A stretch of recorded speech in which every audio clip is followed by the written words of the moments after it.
दोस्तों, बांग्लादेश ने अभी हाल ही में भारत को धमकियों पर धमकियां देना शुरू कर दिया है। यह तक कह दिया है कि बंगाल में पुरानी सरकार को वापस नहीं लाया गया तो हम पाकिस्तान के साथ में मिलकर भारत के ऊपर बहुत बड़ा हमला कर देंगे और इस हमले में हिंदू हमारा कुछ नहीं कर पाएंगे। यहां तक कि पीएम मोदी को जान से मारने की धमकियां तक दे डाली। अब आप बताइए, क्या सच में बांग्लादेश पाकिस्तान के साथ मिलकर भारत पर हमला करेगा और उसमें हम हिंदू कुछ नहीं कर पाएंगे? कमेंट बॉक्स के माध्यम से जरूर बताइएगा साथियों। क्या पीएम मोदी पर हमला हो जाएगा? क्या इतना आसान है बांग्लादेश के लिए? कमेंट बॉक्स के माध्यम से हमें जरूर बताइएगा। साथियों, पश्चिम बंगाल की राजनीति में इस वक्त ऐसा भूचाल आया है जिसकी गूंज सिर्फ भारत तक सीमित नहीं रही बल्कि पड़ोसी देश बांग्लादेश तक पहुंच चुकी है।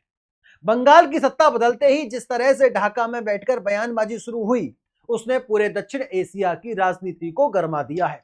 एक तरफ भारत में नई सरकार एक्शन मोड में दिखाई दे रही है, तो दूसरी तरफ बांग्लादेश के कट्टरपंथी संगठन और कुछ मौलाना खुलेआम भारत को धमकियां देने लगे हैं। अब सवाल ये उठता है कि आखिर बंगाल की राजनीति से बांग्लादेश इतना परेशान क्यों हो गया? आखिर ऐसा क्या बदल गया कि अब खुलेआम युद्ध की बातें होने लगी हैं? शुरुआत होते ही पश्चिम बंगाल चुनाव के नतीजे से कई वर्षों तक सत्ता में रहने के बाद आखिरकार ममता बनर्जी की सरकार सत्ता से बाहर हो जाती है और बंगाल में नई सरकार बनती है। जैसे ही नई सरकार शपथ लेती है, वैसे ही सीमावर्ती इलाकों में बड़े स्तर पर कार्रवाई शुरू हो जाती है। सबसे पहले बॉर्डर सिक्योरिटी को मजबूत करने की बात होती है। अवैध घुसपैठी, फर्जी दस्तावेज, फेक वोटर आईडी और सीमा पार से होने वाली गतिविधियों पर सख्त एक्शन की तैयारी शुरू हो जाती है। यहीं से बांग्लादेश के अंदर बेचैनी बढ़नी शुरू हो जाती है। दोस्तों, ढाका में एक बड़ी रैली निकाली जाती है जिसमें कट्टरपंथी मौलाना और कई उग्र संगठन शामिल होते हैं। वहां मंच से भारत के खिलाफ जहरीले बयान दिए जाते हैं। कहा जाता है, अगर बंगाल में पुरानी सरकार को वापस नहीं लाया गया तो भारत को गंभीर परिणाम भुगतने पड़ेंगे। कुछ कट्टरपंथी तो यहां तक बोल देते हैं कि पाकिस्तान और बांग्लादेश अगर एक साथ आ जाएं तो भारत को घुटनों पर ला सकते हैं। अब जरा सोचिए, भारत जैसा देश जिसकी सेना दुनिया की सबसे ताकतवर सेनाओं में गिनी जाती है, जिसे अमेरिका से लेकर रूस तक गंभीरता से लेते हैं, उसे खुलेआम धमकियां दी जा रही हैं। लेकिन इन धमकियों के पीछे असली वजह क्या है? असली वजह है सीमा पर शुरू हुआ सख्त एक्शन। नई सरकार ने साफ कहा कि बंगाल की सीमा पर अब पहले जैसा नहीं रहा माहौल। लंबे समय से जिस अवैध घुसपैठ को नजरअंदाज किया जाता रहा, अब उस पर पूरी ताकत से कार्रवाई होगी।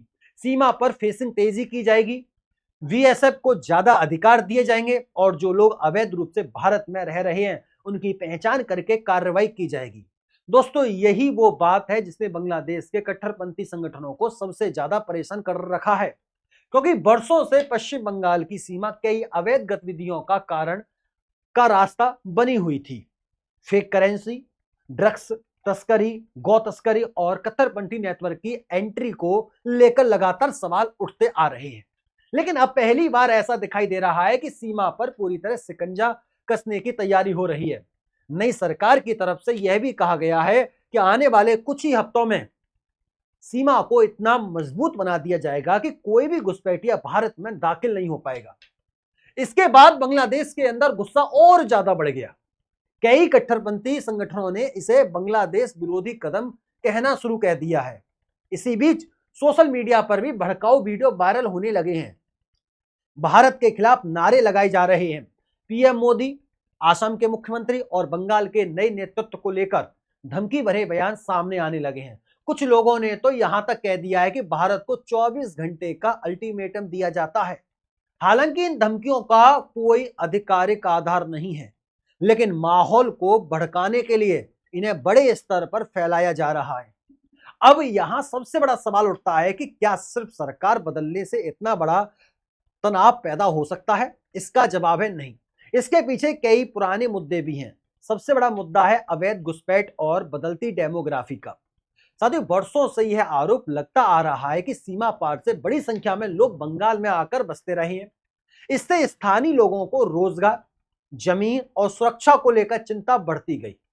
इसके अलावा सीएए और एनआरसी जैसे मुद्दों ने भी बांग्लादेश के अंदर डर पैदा किया हुआ है, क्योंकि अगर बड़े स्तर पर नागरिकता जांच शुरू होती है तो हजारों लोगों की पहचान पर सवाल खड़े हो सकते हैं। यही वजह है कि बंगाल में सत्ता परिवर्तन को सिर्फ राजनीतिक बदलाव नहीं बल्कि एक बड़े रणनीतिक बदलाव के रूप में देखा जा रहा है। दोस्तों, एक और बड़ी वजह पानी का मुद्दा भी है।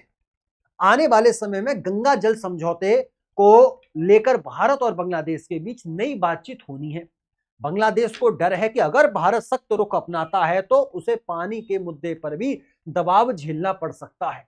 यही कारण है कि वहां की राजनीति और कट्टरपंथी संगठन लगातार भारत विरोधी माहौल बनाने की कोशिश कर रहे हैं।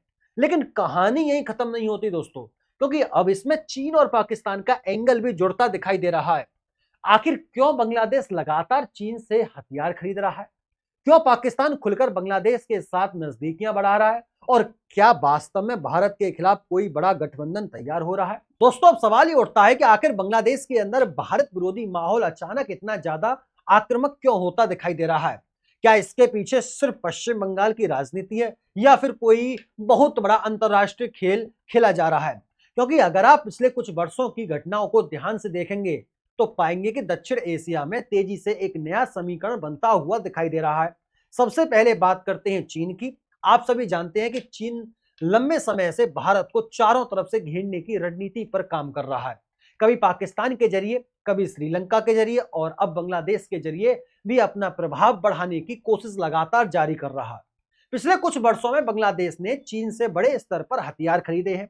मिसाइल सिस्टम, ड्रोन, रडार और कई सैन्य उपकरणों की डील की गई है। चीन लगातार बांग्लादेश को आर्थिक मदद और इंफ्रास्ट्रक्चर प्रोजेक्ट के नाम पर अपने प्रभाव क्षेत्र में लाने की कोशिश करता रहा है। अब आप सोचिए, अगर भारत की सबसे संवेदनशील सीमा यानी पश्चिम बंगाल और पूर्वोत्तर के आसपास चीन समर्थी गतिविधियां बढ़ती हैं तो यह भारत की सुरक्षा के लिए कितना बड़ा खतरा बन सकता है। यही कारण है कि भारत अब पूर्वी सीमा पर पहले से कहीं ज्यादा सतर्क दिखाई दे रहा है। दूसरी तरफ पाकिस्तान भी लगातार कोशिश कर रहा है कि किसी भी तरह भारत के खिलाफ एक नया मोर्चा तैयार किया जाए। ऑपरेशन सिंदूर के दौरान भारत और पाकिस्तान के बीच जो तनाव देखने को मिला, उसके बाद पाकिस्तान को यह एहसास हो गया है कि सीधे युद्ध में भारत को चुनौती देना आसान नहीं है। इसलिए अब कोशिश की जा रही है कि भारत के खिलाफ अलग अलग सीमाओं पर दबाव बनाया जाए। इसी वजह से जब बांग्लादेश के अंदर कुछ कट्टरपंथी संगठन भारत विरोधी बयान देते आ रहे हैं तो पाकिस्तान के कई कट्टरपंथी सोशल मीडिया अकाउंट्स उन्हें खुलकर समर्थन देते दिखाई दे रहे हैं। सोशल मीडिया पर भारत के खिलाफ प्रोपेगेंडा चलाया जा रहा है। बंगाल की राजनीति को धार्मिक रंग देने की कोशिश होती है। यहां तक कि भारत के मुसलमानों को भड़काने वाले बयान भी दिए जाते हैं ताकि देश के अंदर तनाव पैदा किया जा सके। लेकिन दोस्तों, भारत अब पहले वाला भारत नहीं है, यह 2026 वाला भारत है। पिछले कुछ वर्षों में भारत ने सीमा सुरक्षा को लेकर बहुत बड़े स्तर पर बदलाव किए हैं। बीएसएफ को आधुनिक टेक्नोलॉजी दी गई है, ड्रोन सर्विलांस बढ़ाई गई है, स्मार्ट फेंसिंग पर काम हो रहा है, सीमा पर नाइट विजन कैमरे और सेंसर लगाए जा रहे हैं ताकि किसी भी प्रकार की घुसपैठ को तुरंत रोका जा सके। पश्चिम बंगाल की नई सरकार ने भी साफ संकेत दे दिया है कि अब सीमा पर किसी भी प्रकार की नरमी नहीं दिखाई जाएगी, खास करके उन इलाकों में जहां वर्षों से घुसपैठ और तस्करी की शिकायतें आती रही हैं।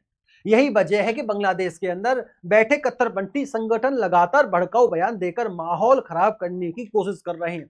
अब बात करते हैं सबसे संवेदनशील मुद्दे की, डेमोग्राफी की। भारत के पूर्वोत्तर राज्यों और बंगाल में वर्षों से यह चिंता जताई जाती रही है कि अवैध घुसपैठ की वजह से कई इलाकों की जनसंख्या संरचना तेजी से बदल रही है। स्थानीय लोगों के बीच रोजगार, जमीन और सांस्कृतिक पहचान को लेकर डर बढ़ा हुआ है। असम में एनआरसी का मुद्दा इसी वजह से इतना बड़ा बना था। अब अगर बंगाल में भी सख्त कार्रवाई होती है तो उसका असर बहुत बड़ा हो सकता है। इसी बीच सीएए और एनआरसी को लेकर फिर से चर्चाएं तेज हो गई हैं, क्योंकि अगर ये दोनों मुद्दे पूरी ताकत के साथ लागू होते हैं तो लाखों लोगों के दस्तावेजों की जांच हो सकती है। यही कारण है कि कुछ राजनीतिक दल और कट्टरपंथी संगठन इसे अपने अस्तित्व से जोड़कर देख रहे हैं। दोस्तों, एक और बड़ा मुद्दा है पानी का।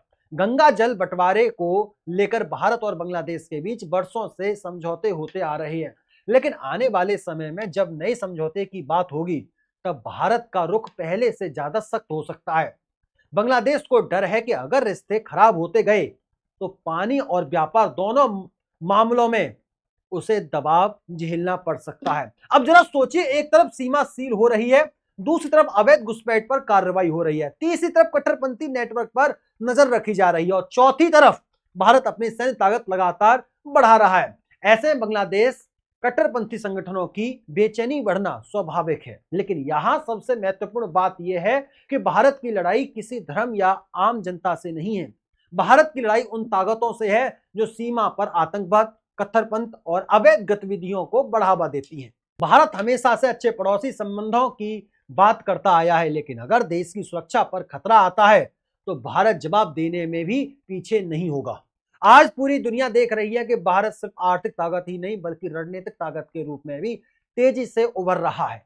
चाहे सीमा सुरक्षा हो, सेना का आधुनिकीकरण हो या अंतर्राष्ट्रीय कूटनीति, भारत अब हर मोर्चे पर पहले से ज्यादा मजबूत दिखाई दे रहा है। अब आने वाले समय में सबसे बड़ा सवाल यही रहेगा दोस्तों, क्या बांग्लादेश की सरकार इन कट्टरपंथी तत्वों पर कार्रवाई कर पाएगी?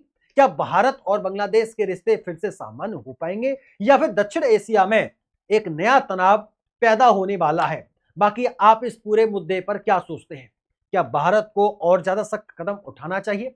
अपनी राय कमेंट सेक्शन में जरूर लिखिएगा। अगर वीडियो पसंद आई हो तो वीडियो को लाइक कर देना, चैनल को सब्सक्राइब कर लेना और अपने दोस्तों में शेयर जरूर कर लीजिएगा। फिर मुलाकात होती है इसी शानदार, दिलचस्प, बेहतरीन अपडेट के साथ। तब तक के लिए नमस्कार, राधे राधे, राम राम, जय श्री राम, जय हिंद, जय भारत, वंदे मातरम।